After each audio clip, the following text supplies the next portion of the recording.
Hello दोस्तों। तो कैसे हैं आप सब लोग। आज की क्लास में हम लोग स्टार्ट करेंगे फॉरेन एक्सचेंज रेट के आगे के टॉपिक, वहाँ से जहाँ जहाँ तक हम लोगों ने लास्ट क्लास में करा था। तो चलिए शुरू करते हैं।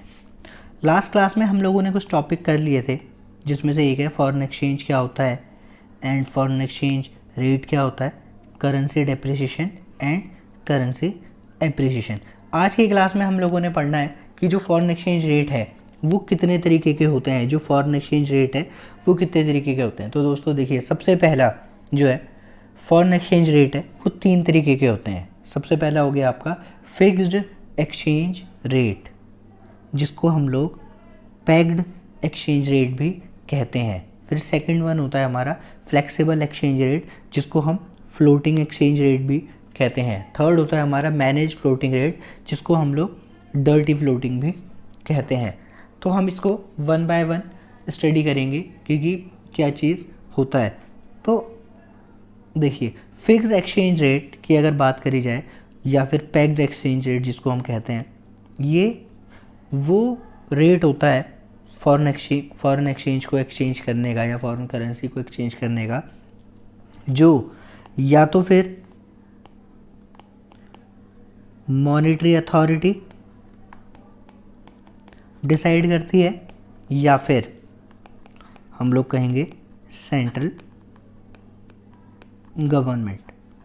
यानी कि आप सिंपली ऐसा कह सकते हो कि fixed exchange rate system refers to a system in which exchange rate for a currency is fixed by the government। जहाँ पर जो करेंसी को एक्सचेंज करने का रेट होता है वो कौन फिक्स करता है, या तो फिर वो फिक्स करती है हमारी गवर्नमेंट या फिर मॉनेटरी अथॉरिटी। यहाँ पर मॉनेटरी अथॉरिटी का मतलब है आरबीआई से, यहाँ पर मॉनेटरी अथॉरिटी का मतलब है आरबीआई से।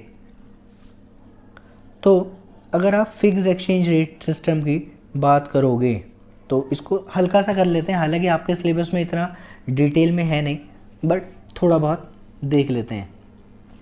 फिक्स एक्सचेंज रेट सिस्टम की अगर बात करी जाए तो ये भी 2 तरीके के होते थे। जैसे कि आप देखिए, पहले चलता था gold standard system. Gold standard system, जैसा कि फिक्स एक्सचेंज रेट सिस्टम में जो कोई भी कंट्री है उस देश की गवर्नमेंट या फिर उस देश की मॉनेटरी अथॉरिटी रेट को डिसाइड करती है। अब जैसा गोल्ड स्टैंडर्ड सिस्टम में ये होता था कि यहाँ पर गोल्ड को बेस बनाकर कंट्रीज़ एक दूसरे की करेंसीज़ को एक्सचेंज करती थी। जैसे होता ये था कि हर कंट्री अपने करेंसी के रिस्पेक्ट में गोल्ड को परचेज़ करते थे, अपने करेंसी के रिस्पेक्ट में गोल्ड को परचेज़ करते थे। फिर उनके जो भी वो परचेज़ करते थे उसको उस अमाउंट ऑफ गोल्ड को बेस बनाकर करेंसीज़ के एक्सचेंज रेट को निकाला जाता था। ठीक, तो ये जो सिस्टम था ये हमारा पहले चलता था। इसके बाद आपका आया ब्रेटन वुड स्टैंडर्ड सिस्टम। ठीक हो, अगर 1 यूरो में आप परचेज कर पा रहे हो 5 ग्राम गोल्ड को, ठीक है, उसी तरीके से जैसे अगर आप $1 में परचेज कर पा रहे हो 2 ग्राम गोल्ड को, तो अब अगर यूरो और डॉलर का एक्सचेंज रेट निकालना हो तो आप सिंपली आप यहाँ पर देखो, कैलकुलेशन अगर हम लोग करें, आपको 1 यूरो देकर 5 ग्राम गोल्ड मिल रहा है और $1 देकर 2 ग्राम गोल्ड मिल रहा है। यानी कि यहाँ पर यूरो की वैल्यू ज़्यादा है, यानी कि 1 यूरो में तो भाई आपको 5 ग्राम गोल्ड मिल रहा है, लेकिन $1 में आपको 2 ग्राम गोल्ड मिल रहा है। तो इसका मतलब सीधा सीधा ये है कि डॉलर की जो वैल्यू है वो अल्टीमेटली क्या है, हाफ है। डॉलर की जो वैल्यू है वो अल्टीमेटली क्या है, हाफ है। किससे, यूरो से। तो सिंपल हमें एक चीज़ पता लग जाती है कि अगर आप एक्सचेंज रेट निकालने लगो तो 1 यूरो अगर आपको चाहिए तो आपको $2.5 पे करना पड़ेगा, आपको $2.5 पे करना पड़ेगा। ये हमने किसके रिस्पेक्ट में निकाला है? गोल्ड को बेस बनाकर। तो इस तरीके से गोल्ड स्टैंडर्ड सिस्टम में हम लोग करेंसीज़ की एक्सचेंज रेट को निकाला करते थे। इसके बाद हमारा आ गया ब्रेटन वुड स्टैंडर्ड सिस्टम। इसके बाद हमारा क्या आ गया? Brayton would standard system. अब इस सिस्टम में क्या था कि यहाँ पर गोल्ड को रिप्लेस कर दिया गया, यहाँ पर गोल्ड को रिप्लेस कर दिया गया और गोल्ड की जगह पर वैल्यू लगा दी गई US डॉलर की। कि जैसे हम लोग पहले हम लोगों ने क्या करा था कि गोल्ड को बेस बना रखा था। अब गोल्ड को बेस बनाकर एक्सचेंज रेट निकाला जाता था। किस में होता था ऐसा होता था गोल्ड स्टैंडर्ड सिस्टम में। लेकिन जब ब्रेटन वुड स्टैंडर्ड सिस्टम आ गया तो तब गोल्ड को किसने रिप्लेस कर दिया? US डॉलर ने। अब क्या होता था कि करेंसीज जो भी कंट्री थी वो अपने अपने करेंसी की वैल्यू निकालते थे डॉलर के रिस्पेक्ट में, और जब उन्हें एक्सचेंज रेट निकालना होता था तो वो डॉलर को बेस बनाकर एक्सचेंज रेट निकाल लेते थे, जैसा हमने सेम ऊपर एग्जांपल दिया इसी तरीके से। अब इसके बाद हम लोग बात करते हैं, थोड़ा सा ब्रीफ ले लेते हैं, फिक्स एक्सचेंज रेट की हमें रिक्वायरमेंट क्या है फिक्स एक्सचेंज रेट की। जबकि आज के ज़माने में अगर बात करी जाए तो एक्सचेंज रेट जो डिटरमाइन करा जाता है वो फ्लेक्सिबल के थ्रू करा जाता है।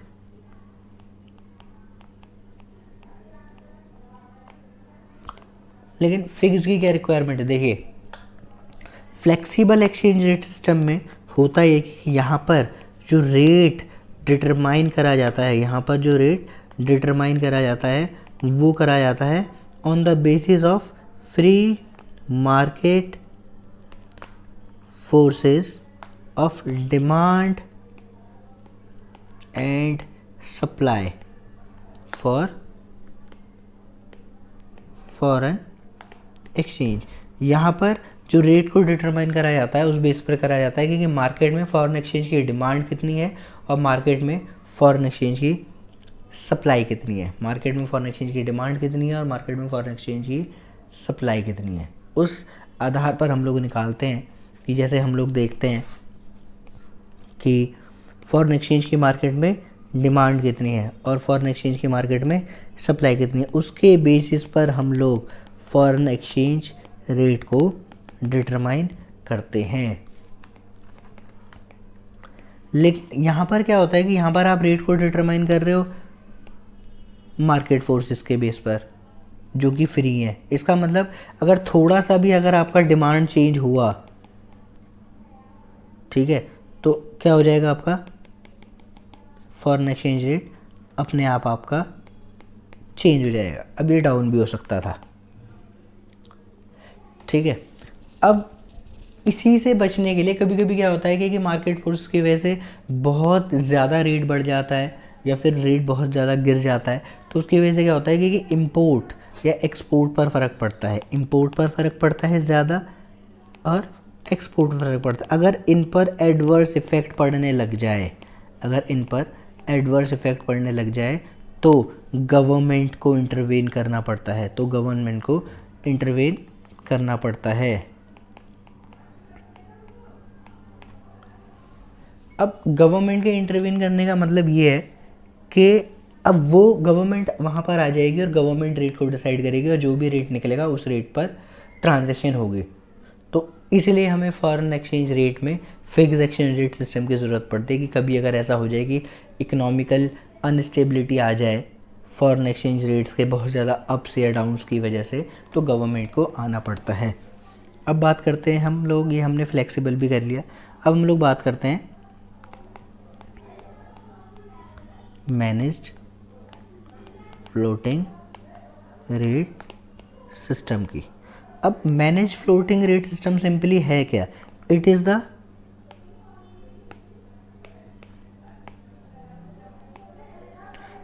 The combo. अभी किस चीज़ का कॉम्बो है भाई? ये सिंपली है, ये कॉम्बो है fixed and flexible. Exchange rate का। यहाँ पर ये है कि गवर्नमेंट मिनिमम और मैक्सिमम का स्लैब फिक्स कर दी थी। फॉर एग्जांपल गवर्नमेंट ने बोला कि $1 इज इक्वल्स टू 45 से लेकर $1 इज इक्वल्स टू 60 का रेट है, 60 रुपीज़ का रेट है। अब आप देखिए, अब आप जो रेट डिटरमाइन करोगे वो करोगे किसके थ्रू? फ्लेक्सिबल के थ्रू। लेकिन गवर्नमेंट ने मिनिमम फिक्स कर दिया है और मैक्सिमम भी गवर्नमेंट ने फिक्स कर दिया है। अब आपने रेट डिटरमाइन करा कैसे? फ्री मार्केट फोर्सेस के थ्रू, और आपका जो रेट आया वो आया 46। तो आप ट्रांजैक्शन कितने में करोगे? 46 में ही करोगे। आपने नेक्स्ट टाइम कुछ समय बाद आपने दोबारा रेट को डिटरमाइन करा फ्लेक्सिबल के थ्रू और रेट आया 53, तो ट्रांजैक्शन कितने में होगी? 53 में। लेकिन अब रेट हमने गवर्नमेंट ने दोबारा से डिटरमाइन करा फ्री मार्केट फोर्सेस के थ्रू और रेट आया 42, तो ट्रांजैक्शन कितने में होगी? 42 में नहीं होगी, 45 में होगी, क्योंकि मिनिमम रेट 45 है। मिनिमम रेट 45 है। 45 से नीचे अगर फ्लेक्सिबल के थ्रू रेट चला जाता है तो वो फिक्स्ड रेट सिस्टम के थ्रू डील करा जाएगा, यानी कि और फिक्स कितना करा गया? मिनिमम 45, तो 45 में डील होगी। सेम इसी तरीके से अगर rate flexible exchange rate system के थ्रू 65 हो जाती तो क्या ट्रांजैक्शन इतने में होती? नहीं। क्यों?